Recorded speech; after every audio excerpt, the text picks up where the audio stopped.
Hello, divine creations, divine marvels, children of God. Thank you so much for dropping by this channel. A very warm welcome back to my regular viewers. Pardon, I'm just getting a little comfy. This is kind of spur of the moment, wasn't really planning. Warm welcome back to my regulars and to anyone who's new. A very special welcome. This channel is about non-duality and fake non-duality and how to tell the difference and why it matters.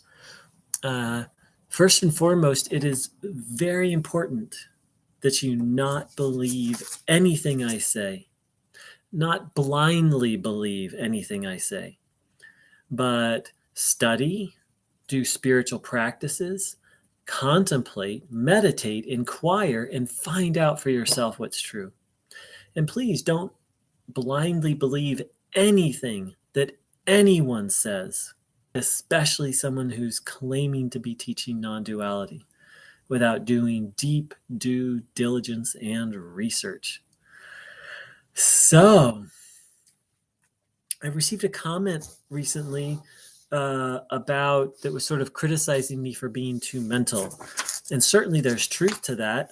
It's something I've struggled with in my life, being too up here. So to the person who left that comment, boom, you got me. And I feel a lot more in balance with that. There's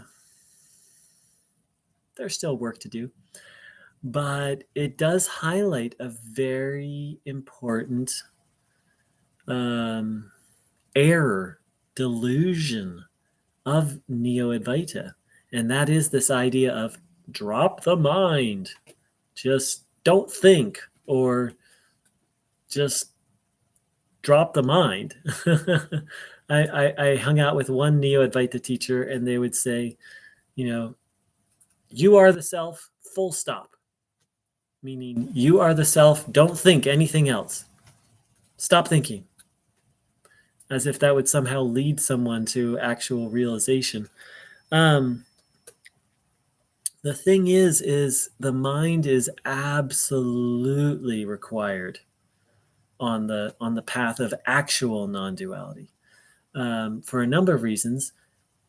First of all, here in the 21st century, the mind is absolutely needed to determine the difference between fake non-duality and actual non-duality. I hate to be the bearer of bad news, but if you're interested in non-duality, you're going to have to study the classics like the Bhagavad Gita and Adi Shankara, the Brahma Sutras, and to a lesser extent the Upanishads, to see if what someone is teaching is in line with those things. Because most non-duality teachers today are not non-duality teachers, and what they're teaching is in direct opposition to those things. Now, that's okay for someone to teach something in direct opposition to those things.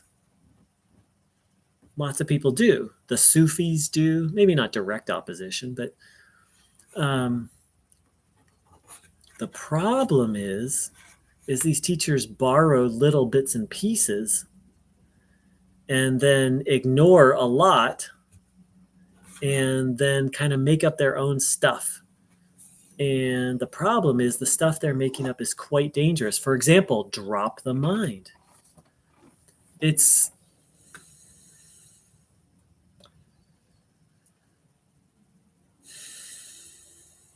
can't function in this society without a mind and without the capacity to think, and to think well, to think critically. You literally cannot function in this world. So once again, Neo-Advaita is offering a teaching that will make you dysfunctional. And it did me. Like, I couldn't cope with day-to-day living because I would just try not to think about anything. I would just try and spend all my time focusing on awareness. That's great for monks and nuns. Not so good for someone who wants to have a life or just has to have a life, has to function. The other thing is, Ramana Maharshi was quite the scholar. Most Neo-Advaita teachers don't like to acknowledge that. He was constantly reading and even translating various classics connected with the Advaita Vedanta tradition. He would constantly quote the Gita, the Upanishads. He taught in alignment with those things. Now, it's really cool to think, because a lot of Neo-Advaita teachers be like, this teaching is so radical, as if that somehow makes it more true. Like they kind of sales pitch it that way, right? Like it's so radical. Like, act now while supplies last.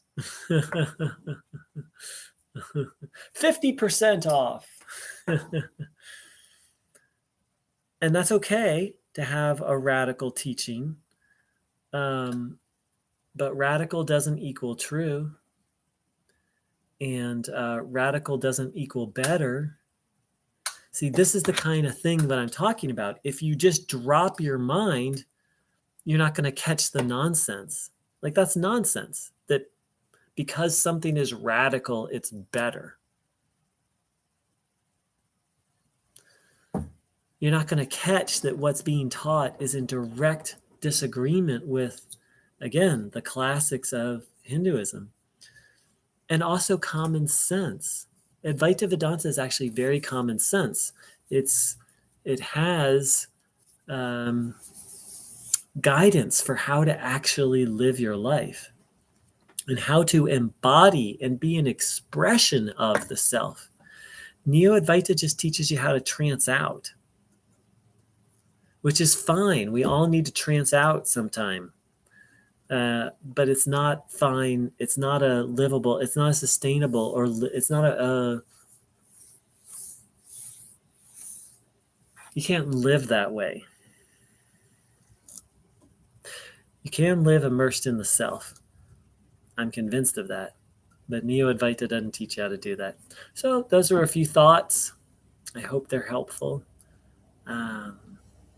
Thank you so much to the person who left the comment. It's true. I've struggled for a long time of being too much up here. So I've started taking dance classes. It's really helping. And I've gotten into bhakti yoga, into the yoga of devotion and loving God. Oh, it's so good. All right, dear ones, take care.